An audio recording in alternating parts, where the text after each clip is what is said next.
Assalamualaikum warahmatullahi wabarakatuh. Perkenalkan, nama saya Famidia Rika Teranita, NIM 23011000002. Saya dari kelas 4A. Nah, di sini saya akan mempresentasikan hasil artikel saya yang berjudul Analisis Penerapan Model Pembelajaran SER-IT untuk Meningkatkan Aktivitas dan Keterlibatan Siswa di Sekolah Dasar. Yang pertama itu ada pendahuluan. Nah, jadi untuk pembelajaran di jenjang sekolah dasar ini harus dirancang menyenangkan, aktif, dan mendukung perkembangan siswa secara menyeluruh, dan salah satu tantangan guru yaitu menciptakan pembelajaran yang melibatkan siswa secara fisik, mental, dan emosional. Nah, untuk itu diperlukan pendekatan yang memberi ruang partisipasi aktif dan interaksi dua arah. Salah satunya itu melalui model pembelajaran SER-IT. Nah, model ini menekankan kerjasama, diskusi, dan saling berbagi antar siswa maupun siswa dan guru. Nah, dengan guru sebagai fasilitator.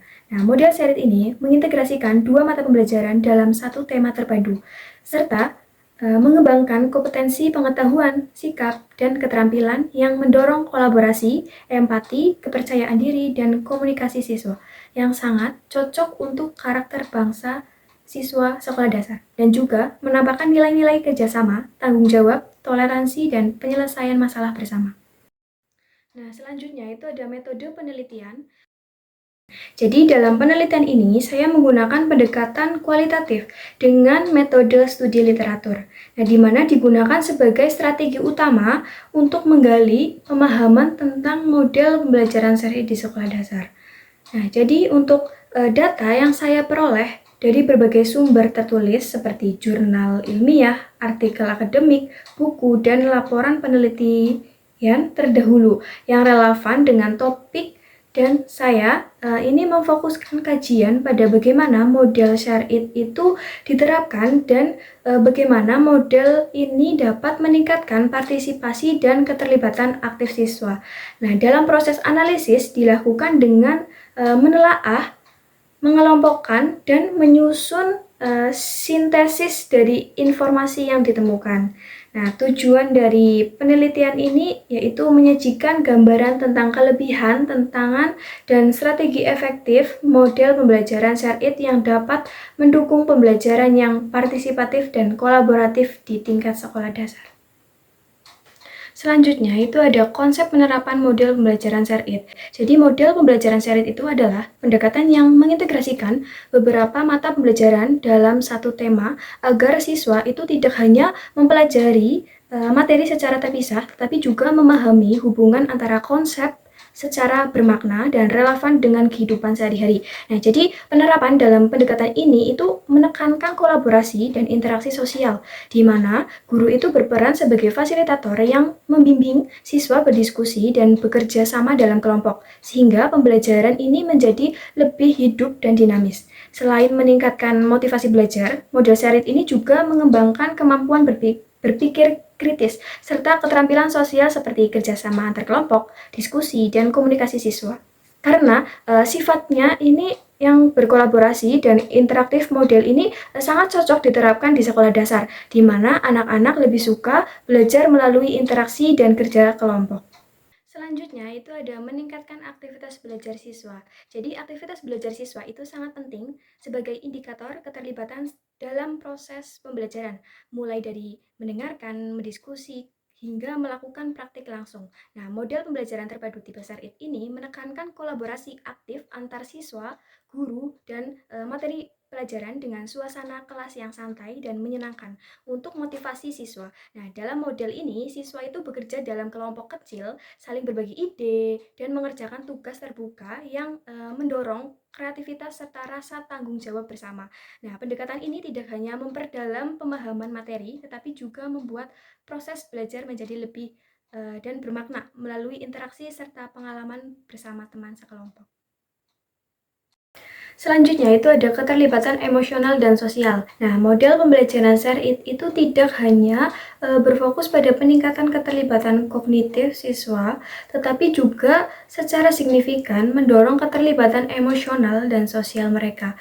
Melalui kerja kelompok, siswa itu dilatih untuk saling menghargai perbedaan pendapat. Nah, belajar menyelesaikan konflik secara positif serta menumbuhkan empati, dan semangat kerja sama dalam lingkungan belajar yang mendukung. Nah, dengan keterlibatan sosial, mereka itu menunjukkan peningkatan keaktifan dalam kegiatan kelompok, lebih terampil dalam bekerja sama, serta mampu berkomunikasi dengan efektif bersama teman-teman mereka. Selanjutnya itu ada pengembangan keterampilan abad 21. Nah, jadi model Sharit itu dirancang untuk mengasah keterampilan penting abad 21 seperti berpikir kritis, komunikasi, kolaborasi, dan kreativitas dalam diskusi kelompok. Siswa itu belajar mengungkapkan ide secara jelas dan sistematis sekaligus memperhatikan pandangan orang lain. Nah, saat mengerjakan proyek bersama, mereka terbiasa bekerja sama, membagi tugas, dan mencari solusi secara kolektif. Nah, melalui presentasi, siswa itu dilatih untuk menyusun argumen yang terstruktur dan menyampaikan pendapat dengan percaya diri. Selain meningkatkan kemampuan akademik, proses ini itu juga mengajarkan siswa pentingnya saling menghargai dan membangun kesepakatan sehingga keterampilan sosial mereka itu semakin matang dan siap menghadapi tantangan masa depan. Selanjutnya itu ada tantangan dan solusi dalam penerapan model Sharit. Dalam penerapan model Sharit, guru itu sering menghadapi berbagai tantangan yang mempengaruhi efektivitas pembelajaran. Nah, untuk tantangan yang pertama itu ada perbedaan kemampuan siswa dalam satu kelompok itu bisa menimbulkan ketidakseimbangan partisipasi. Jadi, siswa itu yang memiliki kemampuan lebih tinggi itu cenderung mendominasi diskusi atau tugas. Nah, sementara siswa dengan kemampuan yang lebih rendah itu menjadi pasif dan kurang berkontribusi. Nah, kondisi ini dapat mengurangi motivasi belajar dan menurunkan efektivitas kerja kelompok jika tidak ditangani dengan tepat.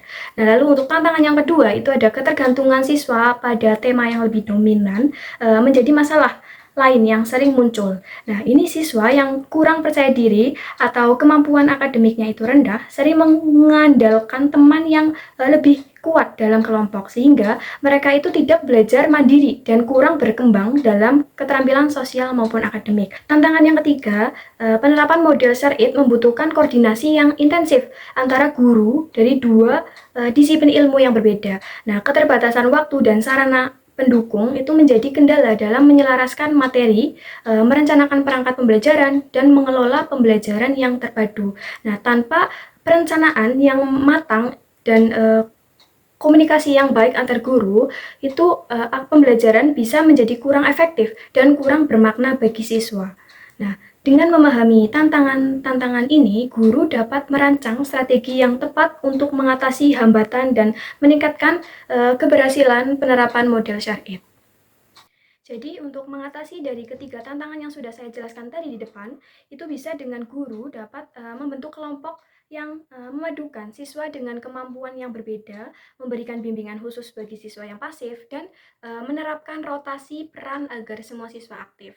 Nah, untuk pembagian tugas yang jelas juga penting untuk mengurangi dominasi dan memastikan setiap siswa itu akan bertanggung jawab. Nah, selain itu, kolaborasi antar guru harus direncanakan dengan matang, didukung teknologi, dan diikuti dengan komunikasi rutin agar pembelajaran tetap efektif dan bermakna bagi siswa.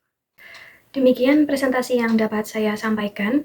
Saya menyadari bahwa dalam penyampaian ini mungkin masih terdapat kekurangan, baik dari segi isi maupun penyajian.